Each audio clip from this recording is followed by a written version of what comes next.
Okay, last time we stopped at number 20.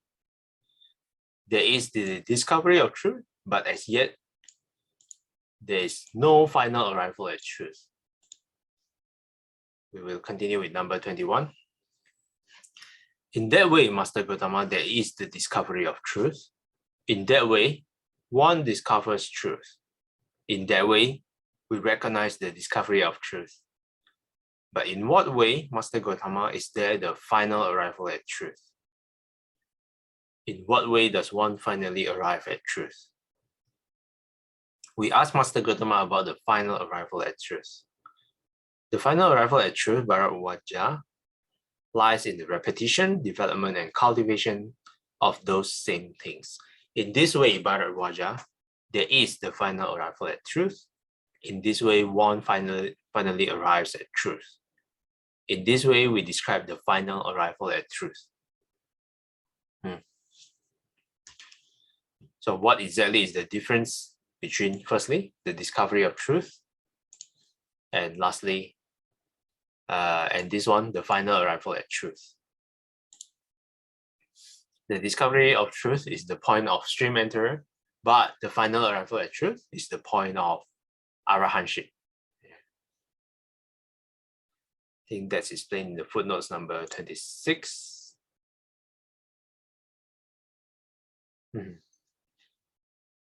Discovery of truth here means stream entry. Final arrival at truth means attainment of arahantship.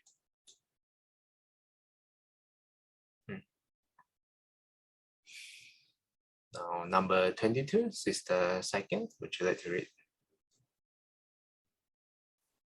22. In that way, Master Gautama, there is the final arrival at truth. In that way, one finally arrives at truth. In that way, we recognize the final arrival at truth. But what, Master Gautama, is most helpful for the final arrival at truth? We ask Master Gautama about the thing most helpful for the final arrival at truth. Striving is most helpful for the final arrival at truth. Bharadwaja.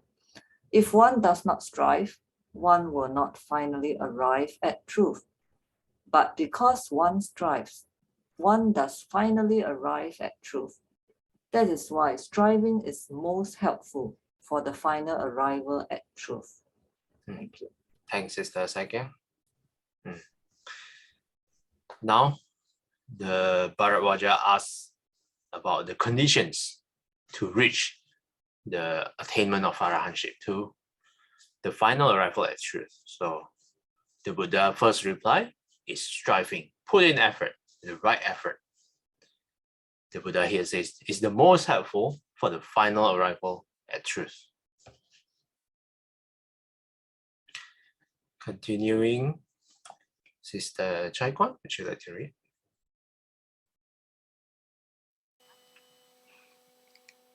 But what, Master Gautama, is most helpful for striving? We ask Master Gautama about the thing most helpful for striving. Scrutiny is most helpful for striving. Bharadwaja. If one does not scrutinize, one will not strive. But because one scrutinizes, one strives. That is why scrutiny is most helpful for striving. Thank you. Okay, thanks, Sister Chai Kwan.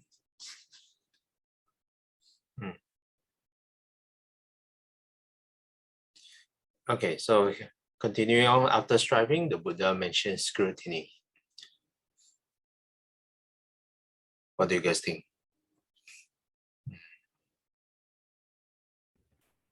To me, it feels like the, how do you say, the one-pointedness thing, because striving, then scrutinize means you have to pay attention to your object, the things that are happening there and now. I don't know, that is my interpretation of to scrutinize, to look carefully. Is it to scrutinize, to look in detail? I don't know the definition of scrutinizing, but to me, that means you have the effort already, then you have to focus on something to look deeply. Probably like what you say is a reflection, but not at the end of the day. Probably is every moment. That means when you encounter something, when unwholesome thought arises, then we have to know, and then we have to put effort to stop it.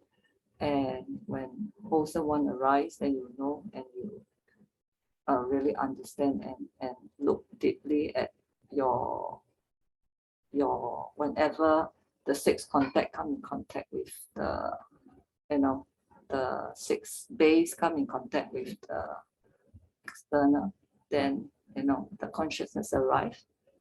I don't know. That is my understanding. That could be one possible interpretation. Let's take a look at dictionary definition. Here is critical observation or examination. Yeah, so Saikyang's interpretation is possible as well. Yeah, so examine your meditation, observe your meditation.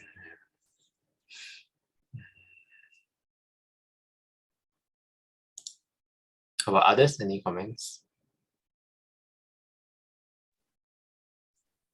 Yeah, I think it I was would like think the both will work. Both should actually. Every minute scrutinize, right, and reflect. And when you're done with your practice or you're relaxing, you also should reflect and end of day. So yeah, I would think that we should do both. Okay, thanks, Sister Billy. So how about Sister Xinghui? Yeah, I was thinking, since your shared is something like the Eightfold Path, where it's like the right effort, right? Striving, putting effort, and then subsequently right mindfulness. So it's like being observant and really be mindful about what's happening. Yeah, that's a good point. Yeah, after right effort is right mindfulness. Yeah, so having the I don't remember wrongly, this striving scrutiny, before that we did the encounter, right? There's a group of 5, is it? If you scroll back to the previous. go group of 5. The group of 5 is you mean the one starting? No, just one page before. It's one page before. Yeah, just one page before. Let's see. There. Here. This one, right? Uh, Oh, no. It's there. It is one, striving. So there's scrutiny, there's striving, and there's application of will and all that. I don't know later on whether there will be pondering and desire and all that or not. But it seems to be from the stream enterer, because according to the text, it's the same practice, means it is to let wisdom arise so that we can see the truth, because they say realizes with the body the supreme truth by penetrating it with wisdom. So it's scrutinizing, striving, and all that. So these are the factors, I think, to discover the truth. That means to become the stream enterer. But they haven't arrived at the arahantship. But the text say it's the same practice. So it's this same set of practice of becoming a stream enterer. We are still doing the same thing. Yeah. So desire springs up, then applies the will, and then scrutinize, and then strives. Yes. I think this is a very good observation by Saikyang. The Buddha begins with all of this in the beginning. But now the Buddha starts to trace back again. You see the sequences? So now the Buddha is moving backward. After final arrival at the truth, the Buddha starts with the striving, and then going back to scrutiny. And then we will find out when we read later whether it's application of the will or not. He applies the will. Okay, good observation, Saikyang. Let's take a look. Let's continue. Number 24, Sister Billy, would you like to read? But what, Master Gautama, is most helpful for scrutiny we asked Master Gautama about the thing most helpful for scrutiny. Application of the will is the most helpful for scrutiny. Bharavaja. If one does not apply one's will, one will not scrutinize. But because one applies one's will, one scrutinizes. That is why application of the will is most helpful for scrutiny. Thanks, Sister Billy. So indeed, I think Sai Kiang's observation was correct. So now the Buddha was like tracing backwards about all the conditions. Now, it's application of the will. The next one, Sister Xinghui, would you like to read?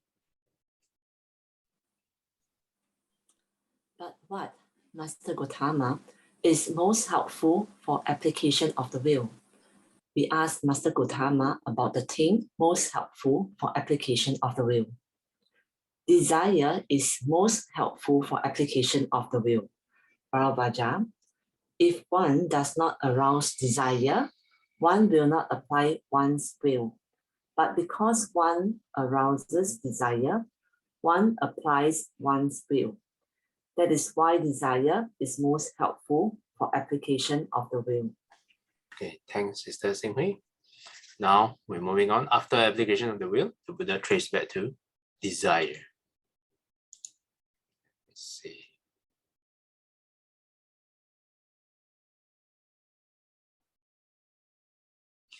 Okay, next, Sister Chai Kwan, would you like to read?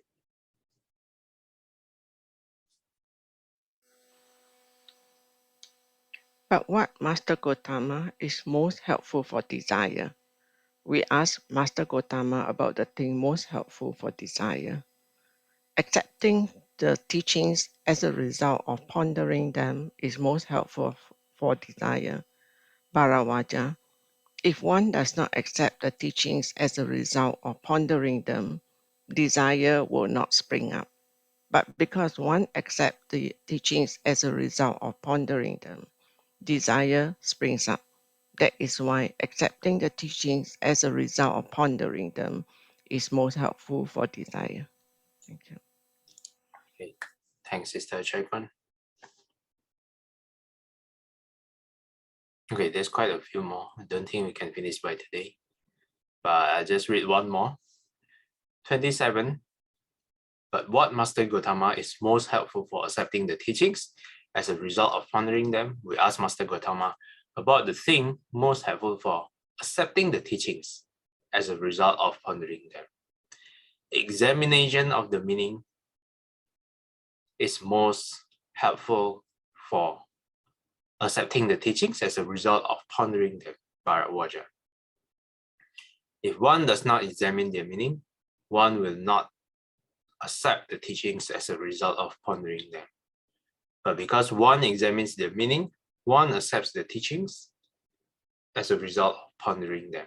That is why examination of the meaning is most helpful for accepting the teachings as a result of pondering them.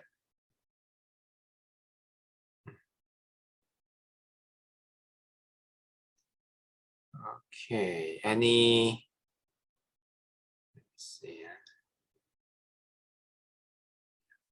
Okay, any questions or comments?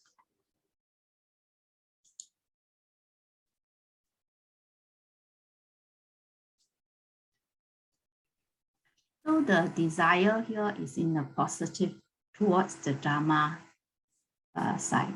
Yes. So I can think of a Chinese word, which is 净法欲. You desire the pure, the Dhamma, basically. Yeah. Yes, that's a good point to bring up. So there's a desire for worldly stuff and the desire for striving to reach, to attain the final arrival of truth. Yeah. In fact, this is the question actually raised by Venerable Ananda to the Buddha. The purpose of the Dhamma is actually to, completely remove desire, but we need desire to reach the attainment of the truth, the final arrival of the truth. Then the Ananda says, oh, this teaching, this path is contradictory. Yeah, he asks the Buddha. But then the Buddha replies, no, Ananda, this is the only path where after you reach the truth, that desire will be removed at the same time. Yeah. I will try to find that sutta and share in the group chat later. Yeah, it's quite an interesting one. You guys recall that sutta? Yeah, Saiking, do you recall? I don't really recall, but when you said that, right, I think of Venerable Thich Nhat Hanh's no mud, no lotus. Ah, Yeah, that means we need suffering in order to strive, in order to have desire to be away from suffering. So we need defilement so that we can practice on it. So I think something like that. There's no contradiction. In Chinese, it say 烦恼即菩提.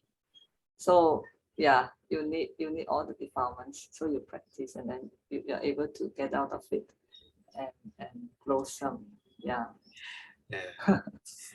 Yeah. I think sometimes you see some people's life are too happy, and then they don't feel the need to practice. Yeah. In that way, I think my life is also a little bit too comfortable. That's why I'm too relaxed recently. Well, yeah, there's some truth to it. Okay, thanks for the questions, Sister Billy. Anyone else?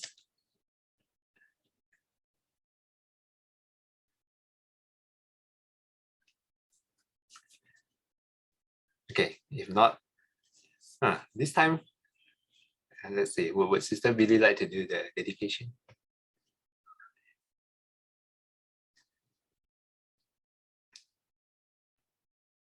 Try sharing screen. I get a hang of it now. Hang on. Okay. 愿消三障诸烦恼，愿得智慧真明了。普愿罪障悉消除，世世常行菩萨道。阿弥陀佛。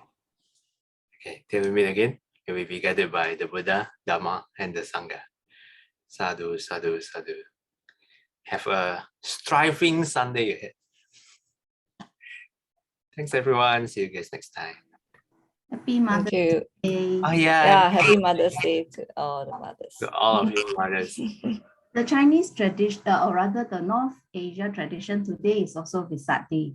So many temples got bathed the Buddha. If you want. 佛诞日. Taiwan, Hong Kong, China. Happy Vesak Day. That day. Bye-bye.